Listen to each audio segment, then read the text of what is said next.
Do not delay nikah unnecessarily. Once nikah is ready, the two parties are happy, get that nikah done. So that any relation that happens between them thereafter happens in a way that is permissible. Remember that. Sometimes people say, no, my daughter is engaged. Brother, 3 years later, your daughter, no, she's engaged. I say, but brother, 3 years have passed. She had 2 abortions in the process. Do you know that? I'm not joking. I'm serious. My parents, you don't know what we know. They come to us for help when they cannot talk to you. I know.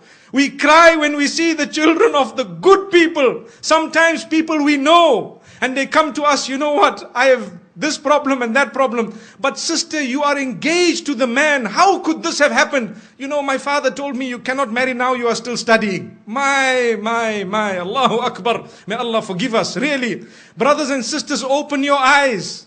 See what is going on. Ask the people what is happening. If you think we are not living in an era of hypersexuality, you are dreaming. You are dreaming. You are living in a dream world. We are living in the dirtiest society up to this age. There has never ever been a more hypersexual society than ours.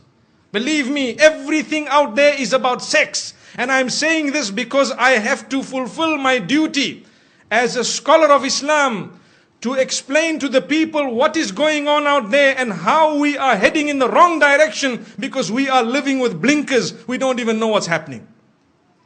Ask your children in the universities what's going on. If you have a good link with them, they will inform you. Ask them. Tell them what is happening, or ask what is happening in the malls or in the shopping centers or at the workplace. You know, you can be the best and the most pious. Yes, if Allah has granted you protection, you will always be protected. May Allah grant us goodness. There are people amongst us, and I'd like to hope that the bulk of us seated here, pure, good people by the will of Allah, you know how difficult it is to remain on that path. You know how easy it is to sin. Today it is easier to sin than it is to abstain from it. Allahu Akbar. It is easier to abandon your hijab than it is to don it. It is easier to leave your salah than it is to fulfill it. That is because the environment has made it so difficult to engage in that which is correct. But my brothers and sisters, this is why I say do not delay nikah. It's not just my statement, it is a teaching that has come to us from the best of creation. Don't delay it. And at the same time, do not make it difficult in any way. We already spoke about the mahar, the dowry, or whatever else it is. Either way, don't be too demanding. And do not become a person who really makes it tough on their sons and daughters to get married. Because in that particular case, we will be held accountable in the eyes of Allah subhanahu wa ta'ala. Why is it that you as a parent did this to your own daughter? You doomed her, you punished her. And this is what you did to your son. You made him, you really made him leave the deen in totality. It brings me to one example, living example, where there was a young boy whose father was being so tough with him that, listen to this, he wanted to marry someone who was ready to revert. So his father told him, no, not over my dead body. What am I going to tell my friends and society, my brothers and my sisters, my this, my that? Brother, izzah is from Allah. Your status is from Allah. If you had embraced this, it was going to be much better. So you can explain to your friends and your family, look, you know, I tried my best, but today's society, you know, sometimes the children are doing their own thing and we have to try our best, saddidu wa qaribu, to make the most of what it is and to guide them as best as possible. And, you know, we will see how best they can manage. But instead of that, this father chose to say, over my dead body. So what did the son do? He asked for help from some of the scholars and so on. And sometimes there is a limited amount of help you could actually offer, because if a man is being stubborn, you cannot really win. So after some time, he converted and left the fold of Islam and gone. Why? Because to him, the child was lost. And the father is still proud of his action. I don't mind if he became a non-Muslim, but at least nothing happened against my will. And he told his family members, you know, your children, if they want to do the same thing, you should also engage in this type of thing. How? The woman was ready.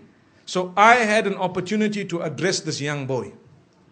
And when I spoke to him, he told me something that is really a question of the age. When I say question of the age, I mean sometimes the mind starts asking these questions.